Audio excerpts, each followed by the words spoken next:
Thank you all for returning promptly after lunch. This is sometimes regarded as the graveyard shift, but I'm sure my colleagues here will endeavour to make sure this is as lively as possible. I'm joined on the panel today. We're going to be discussing relations. I'm joined by, on my far right, Jack O'Connor. Jack, along with Patricia McKeown of Unison, is one of two workers' side members of the Irish delegation on the European Economic and Social Committee. Jack has also been president of ICTU and of SIP2 in the past. Next to Jack is Saoirse Eastwood. Saoirse was elected to the Northern Ireland Assembly in May 22 to represent the Lagan Valley constituency and is the party's Brexit spokesperson. You might regret saying that. But hasn't done me any harm. before that, Saoirse was a councillor with Lisburn Castlereagh City Council. And again, to Saoirse's left, we have Lauren Kerr. Lauren has worked in the Ulster Unionist Party for over 10 years. She focuses on a range of providing policy advice on a range of areas, including governance, Brexit, the protocol, that sort of thing. She has been part of the Ulster Unionist negotiating team in the many talks processes that have taken place over the last 10 years. And certainly Lauren and I have spent many long days and indeed long nights up in Stormont Castle on that. And last but very much not least, we have a former Welsh civil servant colleague of mine, Des Clifford. Des is currently the Director of the Office of the First Minister in Wales, and his responsibilities include looking after the First Minister, Cabinet Division and the Cabinet Office there. Des was previously Director General for Brexit, and Des and I were involved in many meetings in Westminster and Cabinet Office, etc., on Brexit issues over a number of years. So today, as I say, this afternoon, we're going to be looking at the issue of relations. And you'll have heard this morning Bernadette and the Taoiseach both talking about the role that civic society has to play in this particular sphere. And I'll put the first question just to you, Jack. Do you think there's a sort of greater role to be played by organised civil society in the context of North-South and indeed of East-West relationships, and indeed looking further afield, looking at the regions in Europe, etc. as well? Well, thank you, David, and good afternoon, everyone. Sometimes it's better to get the graveyard shift because people don't expect too much, but given that we were invited to provide our own questions, you'd imagine that I had given some thought to the answer. But I thought it was a great question, Jack. What I had in mind actually was framing your question specifically in the context of the current vacuum around the protocol and all the issues which that presents. And my basic premise, and it's outlined in the article I was invited to write in the journal, which is due to be published this evening, is that the current vacuum presents both an opportunity and an obligation on organised civil society. By that I mean including the social partners, business and the trade unions, and the multiplicity of very vibrant organisations which are engaged in the social sphere. That to step up to the mark and be more ambitious about asserting the interests of their constituency, of the interest that they represent, rather than being reduced, as it were, to the level of spectators, while London and Brussels, and I know it's much more complex than that, effectively decide or fail to decide the future of these civic society organisations' constituencies. And I make the point that, and I draw the analogy of the social partnership experiment in the Republic, and I suppose it could apply to a greater or lesser extent to examples of functioning social dialogue in a number of European countries, which is not to say that it's perfect anywhere, or as inclusive as it could or should be anywhere. But I draw the analogy with the specific experiment which played out over 22 years in the Republic, from the depths of a severe domestically caused economic crisis, right out until it collapsed in the context of the 2008 crash. It collapsed in 2009, and I would argue that,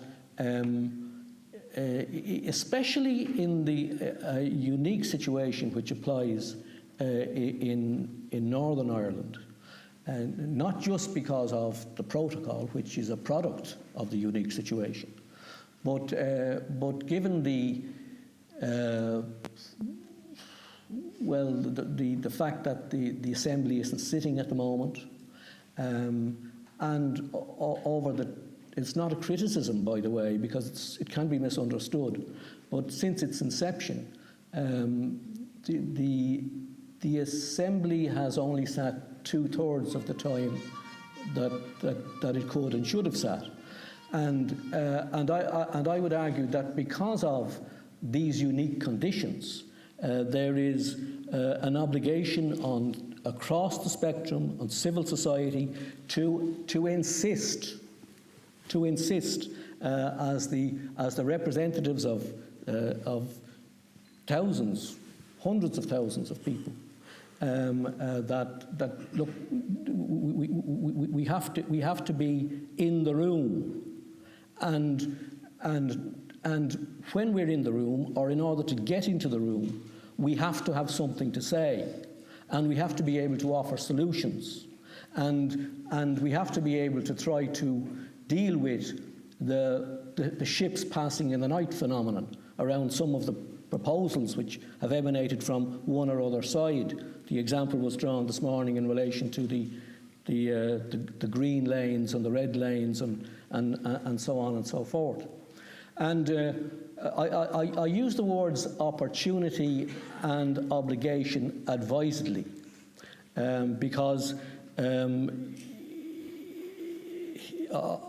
if organised civil society could organise itself sufficiently to present itself coherently as an interlocutor in the current situation, obviously that would present all sorts of opportunities for the various constituents. But I would say an obligation as well, because there is a need to do something more than just be a spectator. And in this regard, I would say that, and this is not in the article because I want to be able to say I didn't say it later, but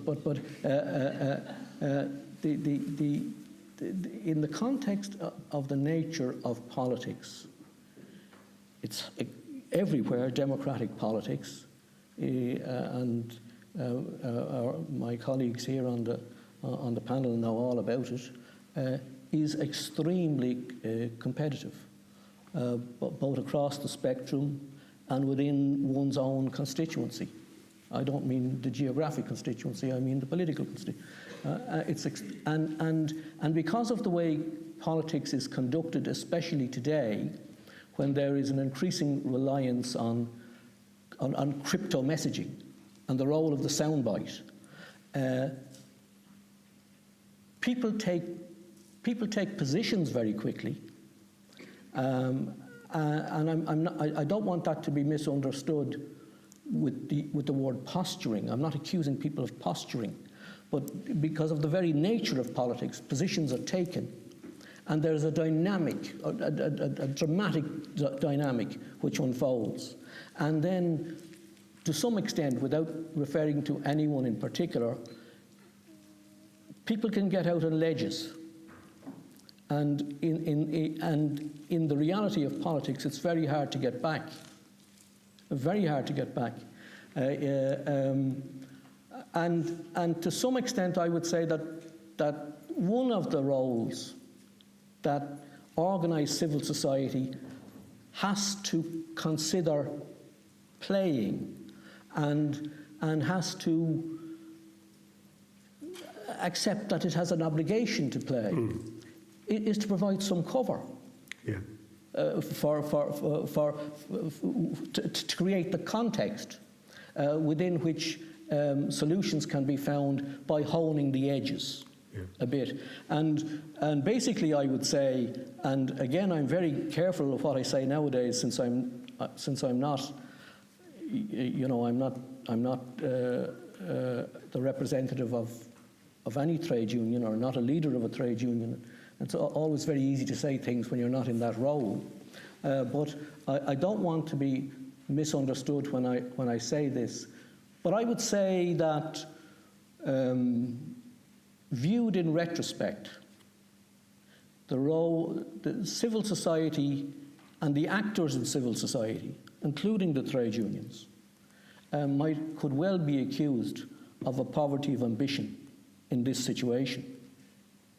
But we cannot, we owe it to our constituencies, we owe it to the people we represent and the people who come after us. Yeah. We owe it to them to insist on asserting the interests of our constituency. But that does mean, in order to get into the space where you're taken seriously, that does mean thinking beyond just interest-based silo law. It means stepping out of the silo. Yeah. But the actors in civil society can do that in a way that politicians cannot. Yeah. Sorry, I'm going on too long. No, I was maybe want to bring Saoirse in on that because, you know, we had a civic forum in Northern Ireland which, for a variety, fell away and it's now not operational. And I certainly have always believed that civil society can play a bigger role. And sometimes I think part of the problem is civil society is reticent to get involved. Saoirse, I wonder, you know, two questions. Do you see that there's a role, firstly, that civil society could play in Northern Ireland to perhaps do more to encourage or facilitate a return of the institutions? And secondly, is there more that civil society could do in Northern Ireland to help promote and improve North-South relations? Yeah, I mean, that's a really, you know, deep and wide conversation. And I think certainly, you know, what we've seen, particularly in Northern Ireland and, you know, the South as well on an all-island basis, we've actually seen huge progress on civic issues such as women's rights, equal marriage, you know, all those sorts of things. And that's been done on a genuine all-island basis. And I think that brought people together across the island. And, you know, obviously you come from a trade union background. So, you know, there have been various iterations over the years of NICIC 2 and, you know, those sorts of things, dealing with the likes of collective bargaining and social partnership. And, you know, obviously we still have a lot of work to do there in the North. So, you know, there's ways and means from which we can learn from each other. And I think it's really interesting because some of the legislation that we've seen in the last mandate there before it fell early, if you take, for example, the Domestic Abuse and Family Proceedings Bill, or Civil Proceedings Bill as it ended up being, that was largely driven by the sector, by Women's Aid, by other partnerships, because they knew that was something that we desperately needed. And whenever I think about the role that civic society has played, particularly from the business community, I come from a business background before I got into this, and you sometimes think to yourself, but no, I'm all right, I do enjoy it. They played a huge role in the Brexit debate from 2016 onwards. I was still working in manufacturing in 2016, and it just so happened that there was obviously a bit of exposure there to export-import. And whenever I think and look now at the work of the Northern Ireland Brexit Business Working Group, it's been outstanding. And frankly, for many years across the island, people have, David, as you say, been reticent about stepping forward because they have done so much to step away from that toxic element where it was very live, it was very dangerous. It was awful, and they didn't want to step into that arena. They wanted to provide something else. And I remember sitting on business panels and often saying, we have succeeded despite the politics, not because of it. And now I'm on the different side of the table. And I think the challenge, as you set out, Jack, is for all of us to actually not just occupy the space in a selfish way and think of our own constituencies, but open it up in a way that's inclusive. And I think that's something that's central to our party philosophy and alliance. But I think it's also central to each party, where they are now seeking to come out in different ways and engage. I think probably, and I could be wrong, but I think probably what we've seen is a challenge where certain constituencies that have been told that they've been spoken for over the years and they have been represented, actually in all reality haven't ended up being represented at all well in the event. And I think that's the challenge where we've got to get in. And I think, talking about trade unionism and all the rest of it, I think there's a huge issue of class, dare I say it as well, where people have not been invited to the table. They haven't been encouraged to pull up a pew and take a chair because they've been told, no, we're going to speak for you. And I think not to lean heavily on the women's sector, but they have been almost a role model in how to do that so well from across many different strands, many different pieces. And even whenever you think now to the issues that we've had in Ukraine, the issues that we've had in Afghanistan and other places. In my own personal constituency, Lagan Valley, I think you'd probably know better than I would, but I think we took some of the highest amount of newcomer families. And we've got a different society now, so I think sometimes there's a tendency and a temptation to talk about inclusion, and it's viewed very much through that binary and obviously sort of binary mode that we're in now, where we're all minorities. But I think there's a tendency to not look at people who have come to this island and made it their home and what their needs and wants are and how they're represented. And I think ultimately in the context of Brexit and the protocol and everything else, I think as an island nation, our natural instinct has always been to be outward. We haven't wanted to be insular. And I think the challenge is to harness that, but give people the tools to do it, Okay. Yeah. Des, I'm just wondering, is there anything we might learn from Wales about the way in which civic society there is engaged with government? Well, David, thank you. Look, can I just take a second to thank the Centre for inviting me here. It's great to be here as a representative of the Welsh Government, and great to have this opportunity to visit Dundalk, which is a town I haven't previously had the pleasure of coming to. So thank you very much to the Centre for that opportunity. I think what I'd say, David, is we are all learning from each other, and Jack referenced practice in other parts of Europe.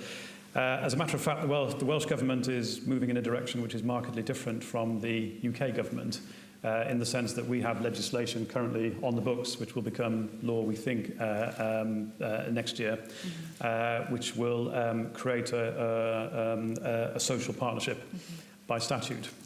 It will become law that there needs to be a partnership bringing together government with the trade unions, and with local government and with employers' organisations, and all three of those social partners are very keen and working with Welsh Government in an informal way, but we're going to put that onto a legislative footing with the legislation going through the Welsh Parliament, the Senedd, at the moment.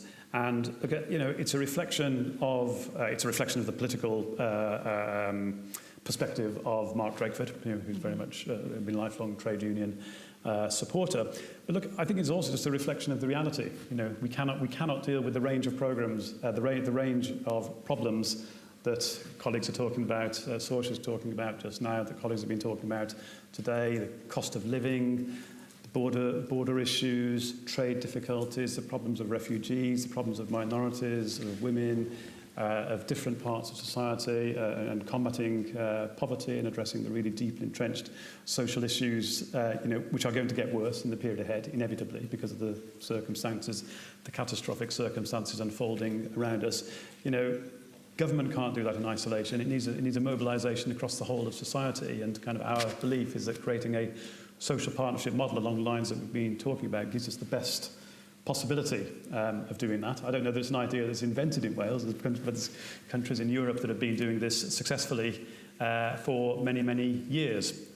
Germany, for example, has got a very strong socialist model. Germany is no one's idea of a kind of militant socialist country, most of the last 30 years, but it has seen the benefit of bringing together social partners in a collaborative way to tackle common agendas. And so, that's the direction that we're going in Wales. It stood us in very good stead through the COVID period, when we were, having to make decisions, like all governments across these islands. The Welsh Government was having to make decisions in real time, practically on day-by-day basis at times of crisis during the COVID period. And we incubated the social partnership model throughout that period, when it was meeting weekly, sometimes twice a week, virtually, all on Teams or Zoom, whatever we were using. Teams in the Welsh Government, actually, for various reasons. And I don't think we would have managed with the degree of public support had we not utilised that model. So we think that's something which has already proven its worth and can help us further in future. No, and certainly I can vouch from personal experience that in Northern Ireland we would not have coped with COVID as well as we did without the cooperation and collaboration between all sectors. It was remarkable just how quickly we formed new relationships, broke down some of the old barriers that prevented us working together. And my fear slightly is that maybe some of that has been lost a little bit, but that's a discussion for another day. Lauren, just turning to you, there's no doubt that for a variety of reasons, north-south, east-west issues, or relations, have become more difficult. They've been strained by Brexit and other issues. I'm just wondering, have you any thoughts in general terms of, do we need a reset? And if so, how might we go about that? I think we do. I think what's most striking is probably looking at the period of maybe the last 10 years, just how good relationships have got to, and just in the past more kind of 6 increasingly so, just how bad they've got. And I think, how quickly we were able to forge good relationships across these islands after hundreds of years of them being less than good, and how quickly that was trashed in the last few years. Is quite remarkable. I look back, I mean, I think it's to see the way ahead, I think it's kind of important to look back on what we did right in the past 20 years, and I think part of that was the figureheads that saw that there was something much bigger than them or their political ideology or being right in a situation, that there was something much bigger to be won. And I look at, I think particularly that kind of decade of centenaries, the first half of that certainly arrived at a very opportune time, where it allowed people, particularly on this island, to remind themselves of the commonalities that we've shared in the past, the shared experiences we've had. I think particularly up in the lead up to 2016, there was a lot of really significant work going on. I think even off, the late Queen Elizabeth and Mary McAleese and the state visit in 2011 was certainly a high water mark in terms of the relations in these islands, and showed us the possibilities of what can happen. And then kind of 2016 happened, and halfway through the year there was a bit of a rocket launched, and we haven't really recovered from that.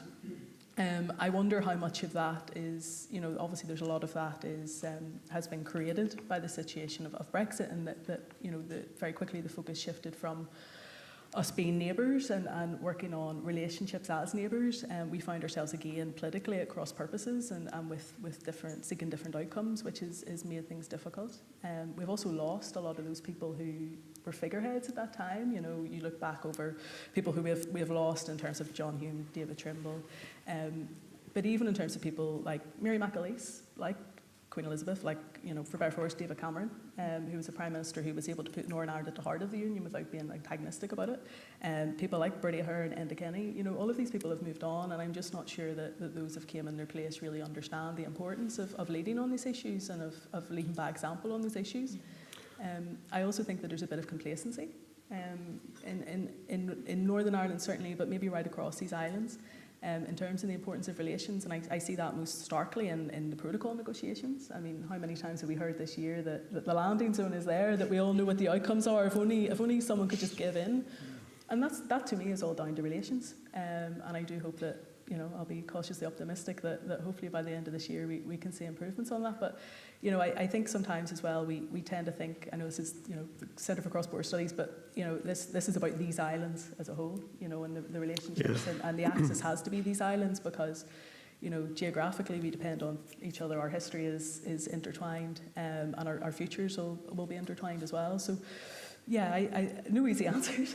No, but it's interesting there you've referred to a number of individuals who made a significant contribution, whose leadership stood out. All those people you mentioned were able to develop good relationships with others. And I'm just wondering, I'll put this to you, Jack, personal relationships are clearly very, very important, but they can't be guaranteed. And indeed, I'm encouraged yesterday, some of the photographs of the new Secretary of State for Northern Ireland with Simon Coveney suggest a warm relationship. As I say, you can't always guarantee that. I saw how important the relationship Simon Coveney had with Julian Smith in late 2019, early 2020 was, and I don't think New Decade, New Approach would have been delivered, certainly not as quickly as it was, if it wasn't for the strength of that personal relationship and other personal relationships that were formed around that.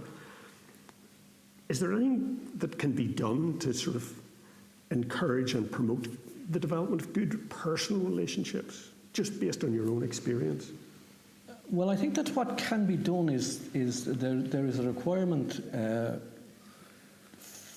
for an ingredient or a component to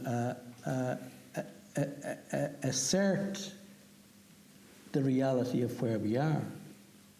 And I think when we're talking about the current difficulties, which have given rise to all sorts of animosities and they're deteriorating all the time,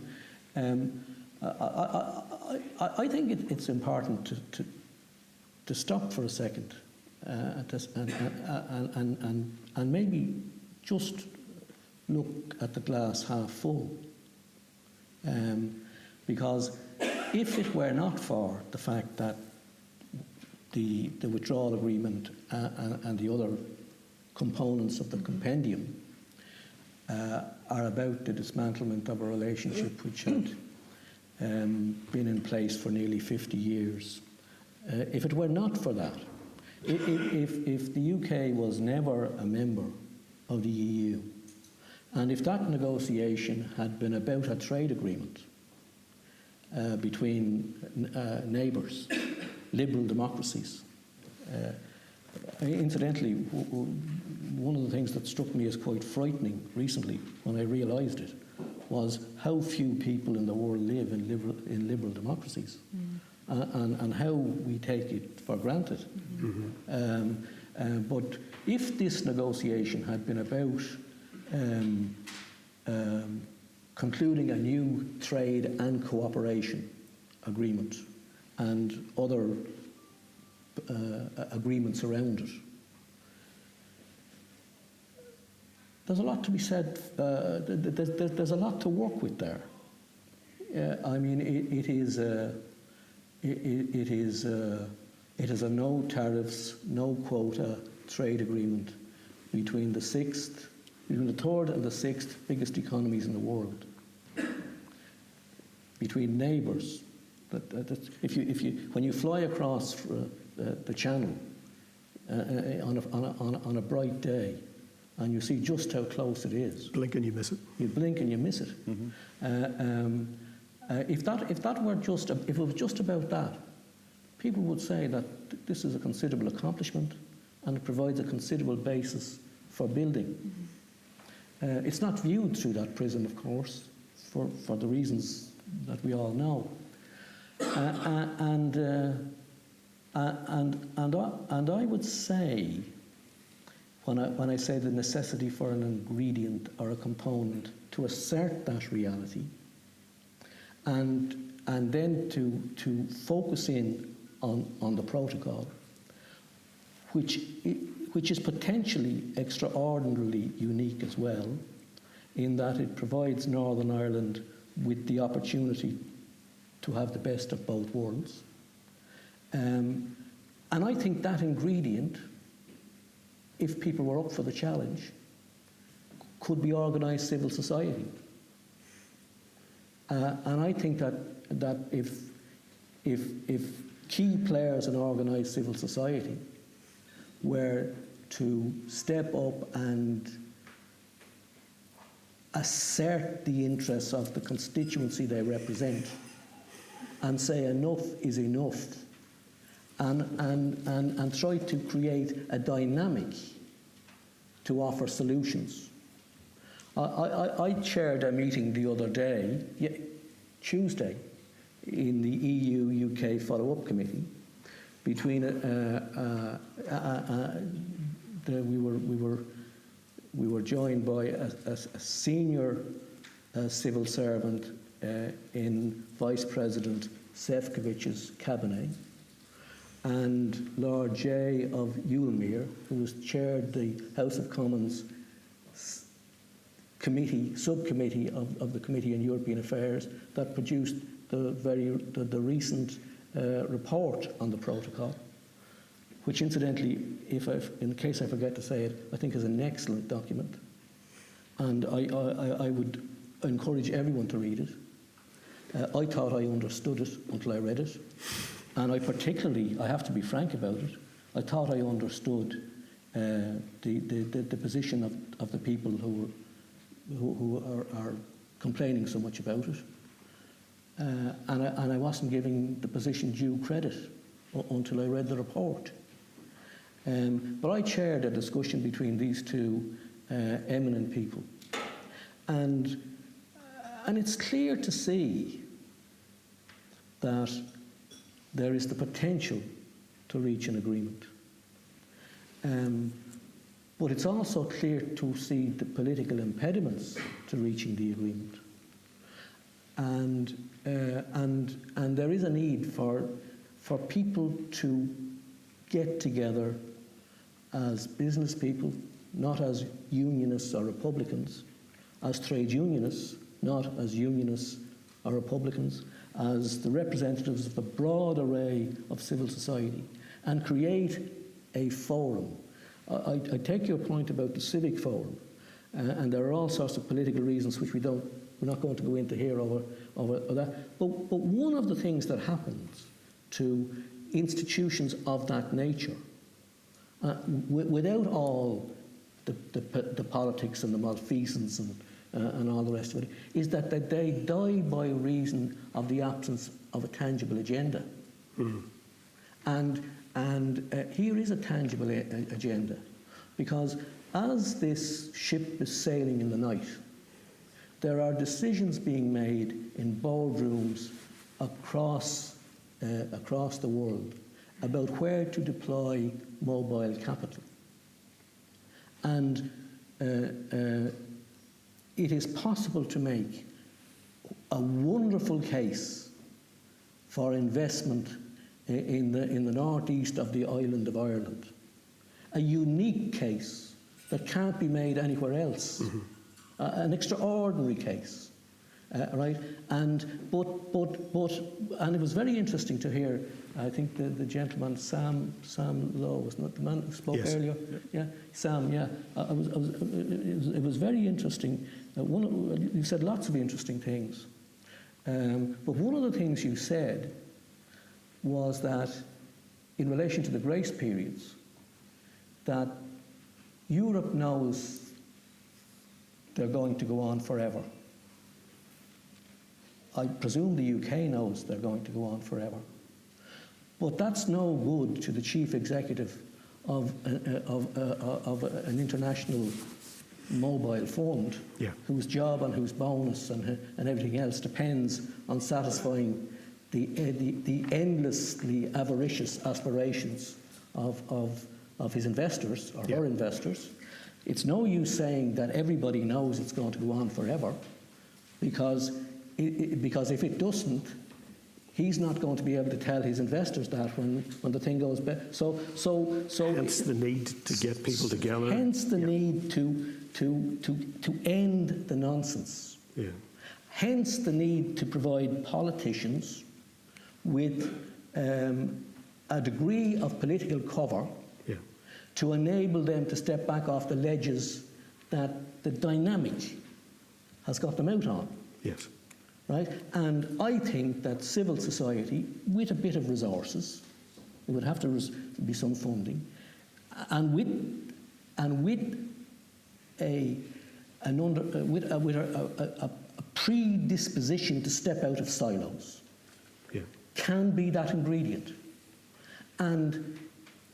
And I don't know of any other ingredient. Now, coming back to personalities, and I'll finish on this, I think what Lauren said is correct. History is a combination of objective and subjective circumstances. It's also true, by the way, in relation to personalities, that you have to have two to tango.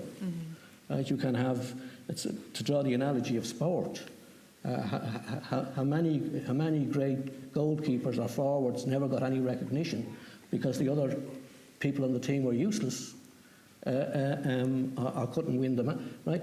But in the absence, we can't wait around for remarkable personalities to emerge. To a certain extent, they're the products of history as well. Civil society at this moment has the opportunity to grasp the mantle, and it has the obligation to do it because the consequences of letting it pass. And basically what it would, in a simple trade union way of thinking, what it would mean is that the employers and the trade unions and the key civil society organisations would get together and say, look, we've looked at it, we've taken some technical advice, here's option 1, here's option 2, here's option 3, we demand that you fix it. And I think one of the ingredients that's needed for that to work is a safe space for the two sides in any particular dispute to come together, which I want to come back to. But first of all, Des, we've obviously had a lot of focus for very obvious reasons on the north-south dimension, but there's obviously a very important east-west relationship as well. And from your perspective, the Welsh Government, what do you see as being the opportunities to sort of strengthen that relationship, and what would be the advantages, both for Ireland, North and South, and for Wales? Yeah, so we're working quite hard at Welsh Government, working with our friends and colleagues in the Irish Government to build a stronger and tighter relationship bilaterally. And we started doing this sort of years ago in a spirit of neighbourliness. I timed the airplane yesterday from Cardiff to Dublin, and once you're airborne, it took 38.5 minutes to go from Cardiff before you land in Dublin. If you're in a car, you would barely leave Cardiff City in 38.5 minutes. So it is just ridiculously, and we are ridiculously close to each other. That stretch of water is nothing at all. So for all sorts of good reasons, we are collaborating on a bilateral basis between Wales and Ireland. We have trade in common. Ireland is our third largest export market. Even after Brexit, we're exporting £1.7 billion worth of goods to Ireland, and they are important strategic goods like steel and petroleum products, and we get pharmaceuticals in the other direction and food. So the trade footprint is very important for us. There are around about 100 businesses in Wales which are Irish owned, employing about 6,500 people. That's really important to us, and we would like more Irish owned businesses in Wales, or Welsh owned businesses in Ireland. We have the Irish Sea in common between us. We have ports, tourism, we have maritime, and there's a whole range of things. We also have, we still, for another year or so, we have the tail end of an Interreg programme. Without much originality, it's called the Ireland-Wales programme. We like to call it the Wales-Ireland programme. It's a bit like Lennon and McCartney, which one do you put round first? But anyway, we currently have about 100 million pounds or euros, it's about the same thing these days, isn't it?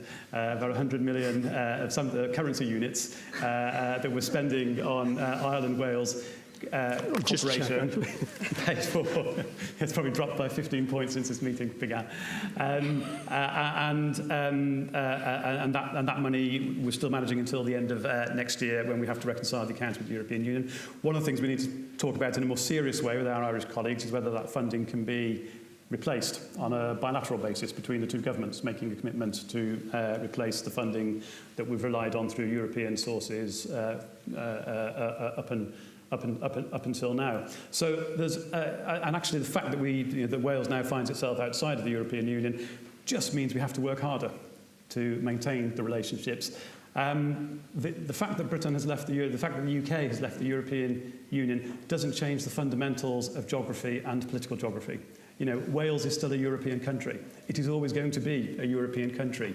Most of our trade is with Europe. Most of our trade has always been with Europe. Most of our trade always will be with European countries. How could it be otherwise? I mean, just look at the map. You know, it's a matter of economic gravity demands that, you know, the big trade partners for Wales, and I won't speak for other parts of the UK, but civil servants are paid to be a bit boring and cautious, as David knows. I'm trying to be well behaved. The slightly odd thing, funny enough, Lauren and I, it transpired, have met before because we were trying to engineer a meeting between our respective political bosses, and slightly perversely, Wales does much more with the Irish Republic than we do with Northern Ireland currently, and that does seem an opportunity that we're missing and that we should do more. And I say perversely just because we belong to the same state, and of course it's not helpful that the institutions in Northern Ireland are not up and running in the full way at the moment, because that means there's various bits of UK machinery which don't function properly, because Northern Ireland needs to be there for things to function properly. But insofar as they do function at all, if Northern Ireland is not represented in a full way, that's clearly not to the advantage of Northern Ireland. So, like everybody else, I would greatly, you know, wish full solidarity and you know, good speed to the restoration of full government in Northern Ireland. But I do think there is more we can do between Wales and the North, you know. And the final point I wanted to make, David, was on the East-West and let me pick my words carefully here. As I said, that civil servants are paid to be a bit boring. You know, I think I won't be judged as being stirring up controversy if I say that relationships between Dublin and London are a bit tricky and a bit dicey at the moment. But actually, if you're looking at the wider... I don't think you're saying anything desperately shocking. I don't think I'm saying anything desperately shocking, am I? But I think if you look at the wider dimension of the sort of the fuller relationships between Ireland as a whole and the UK as a whole, you know, and the governments of the UK as a whole, I think there's a different story. So you now have a very close relationship between the Welsh government and the Irish government. I believe there's a similarly close relationship, I can't speak to it directly, between the Scottish government and the Irish government. And the Irish government, I know, is working very hard to develop relationships as well as with London, but with other parts of England, where there are diaspora communities in Manchester and in Birmingham and other parts. I grew up in such a community myself, as it happens. So I think if you're looking at the fuller picture of relationships between Ireland as a whole and Great Britain as a whole, there's a sort of rather more nuanced and optimistic picture than you get if you're just looking through the government-to-government lens of Dublin and London, which is, for reasons that people have been talking about here, a bit grim, and looks as though it might stay a bit grim for a little bit longer. Another example, I think, where civil society is ahead, perhaps, of the politicians. I want to come back to, Jack talked about the ingredients necessary for deals to be done on any particular issue, and I think I have a strong sense that sometimes there needs to be a safe space in which those who are negotiating can explore ways in which things can be agreed. And Saoirse, I want to put this to you. I heard a special advisor from another political party say recently that they doubted whether the Good Friday Agreement would have been agreed if social media had been in existence in 1998. And I'm wondering, is there something about social media that actually is impacting on the ability of us to develop good relations? I'm sort of struck, I'm probably too addicted to Twitter, but there's there's a little clip you see regularly of two dogs snarling at each other through a gate. And as soon as the gate is withdrawn, the two dogs walk off friendly together. So to me, Twitter is like that. It's people shouting at each other. Is this an issue, and is there something that can be done about it? And I know you personally, and indeed, Lauren, you as well, have both suffered the criticism that often comes and is often directed very much at women on Twitter.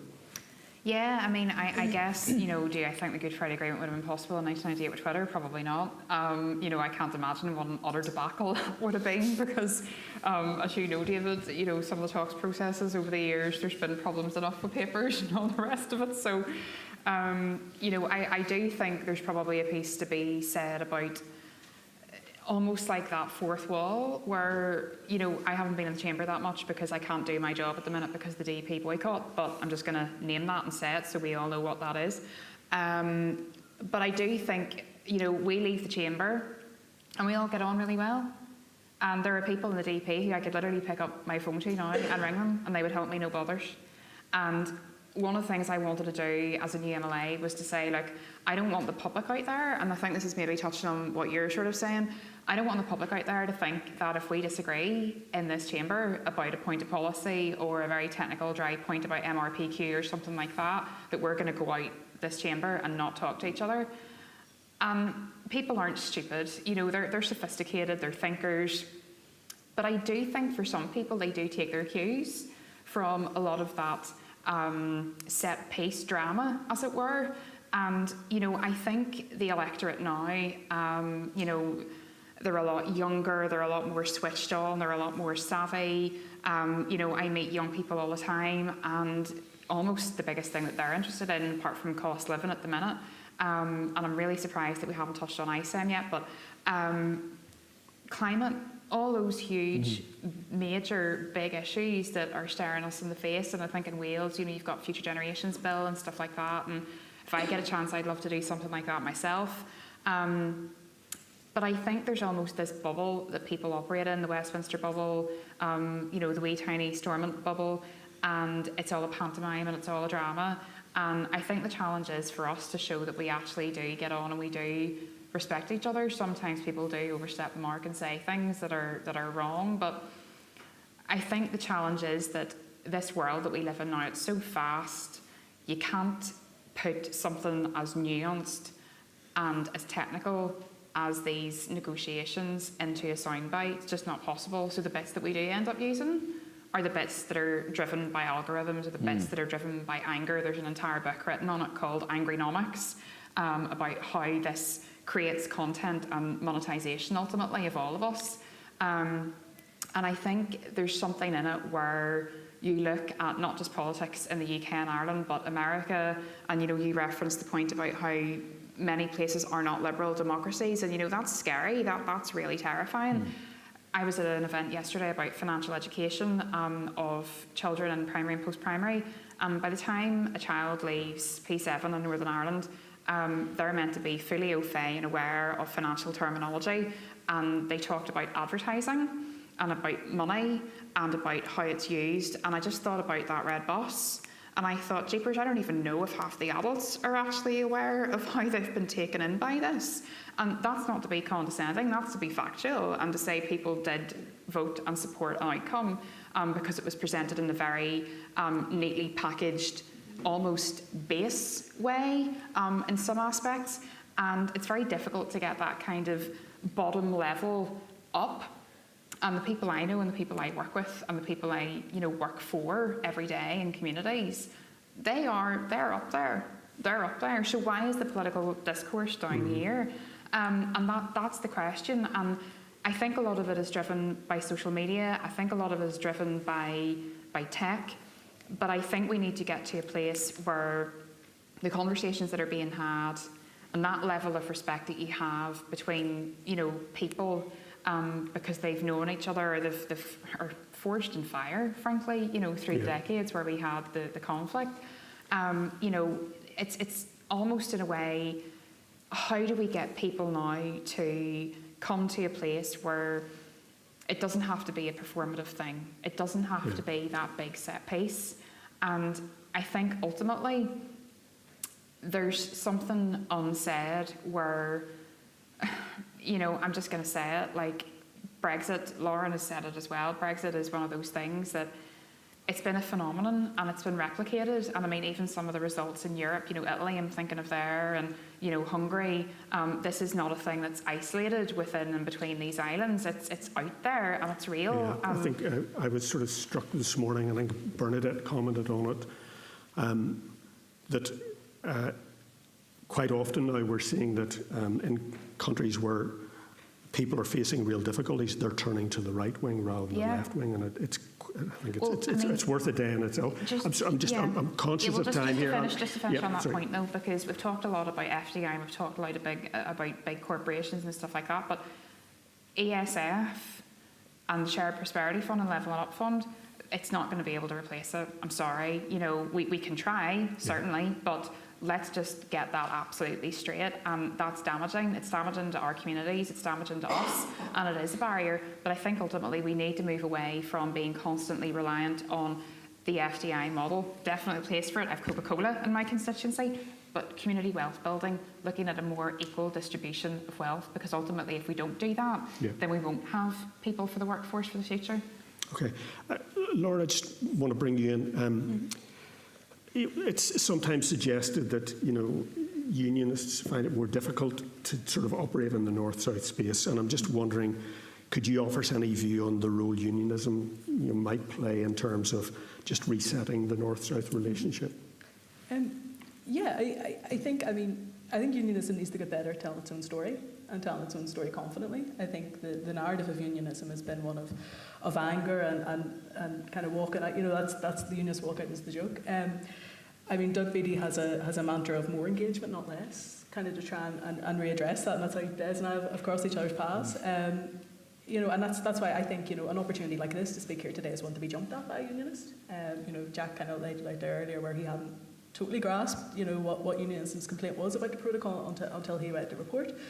And that's a failing, you know, I think that's a failing in articulating our message and what the problems are, because I do think that unionism has an argument to make and a case to make, but it needs to do that, you know, in any forum, anywhere, because we can't speak for ourselves. What's holding unionism back from that? I just think it's been the culture that's been developed, you know, probably a little bit of the Millwall syndrome of nobody likes us, we don't care, you know, has taken a grip. Also, I think then that breeds a lack of confidence.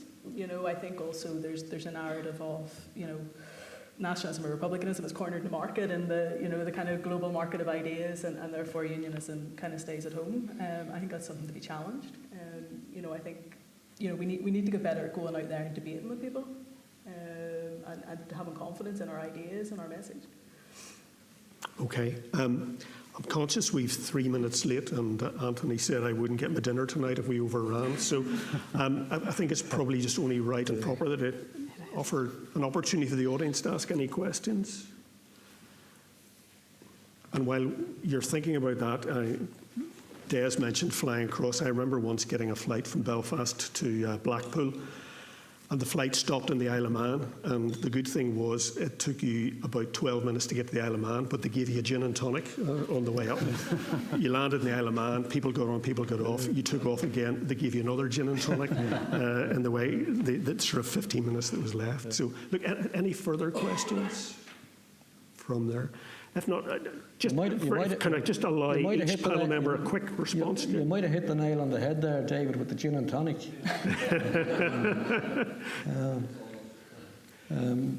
Well, any very quick last perspectives? Start with you, Jack. I don't have. I think I've said what I had hoped I would get time to say. I have to make a plug for the EU-UK follow-up committee. We are organising what we call, we're organising a trip to the UK countries between the 17th and the 21st, and we're visiting Belfast on the 21st. And the purpose of this is with a view to the formulation of what we call an information report by our institution, which ultimately, assuming it's adopted in January, would feed into the the policy making in the Commission and the Council and the Parliament and the other institutions. And we're the civil society voice, the organised civil society voice. And we're most anxious to meet with the representatives of organised civil society, and we're building quite a network of people to meet, to get people's perspective. And I would very earnestly encourage people who are active in civil society organisations who are represented here. We would be to invite you all to make contact with us, and we'll set up an engagement. A great plug, and please make sure you get in touch with Jack before you go. Saoirse, any last quick observations? I just think that, you know, we can't deny the damage that's been done. I worry about the UK. I worry about, you know, their political leadership, where they're going, and not just from an economic perspective. But I do genuinely worry about it, because if we don't have a partner that is trusted, that understands the delicate balance that we have had here, that we really struggled very, very hard to get over many years, if that is not there, as you said, it takes two to tango, and we can bust ourselves trying to be as nice and as generous and everything else. But I think the problem is, no matter how good the relationships may be here, if we get to that point, we're ultimately reliant on other people in the room. And that's a frustration, and I think that's come through today from the panel, potentially, from some people, where there is that frustration. But ultimately, we need to forge on regardless, and address those all-island issues that we already have. So climate, energy, equal rights for people, and the rights of women and minorities. Okay, thank you. Lauren? I think sometimes whenever I think about politics in Northern Ireland, but specifically about the protocol and everything that kind of has flowed from that over the last couple of years, I think of that adage about relationships, which is, you know, would you rather be right or would you rather be happy?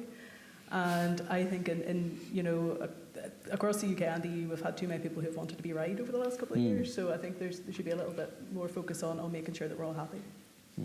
A very good point. Des? I was very struck with something that Sam said in the earlier session when he said, I wrote it down because I was so struck by it. He said, It's probably the same thing. If you could make everyone friends, everything would be better. I got a good one with the quotes of Sam Lowe. There's a whole sort of industry side of it. No, mine was, what exists now doesn't have to exist forever. And my concluding thought is that we should never allow the noise of today to prevent us from pursuing long-term aspiration and ambition. I think that's a wonderful line to conclude.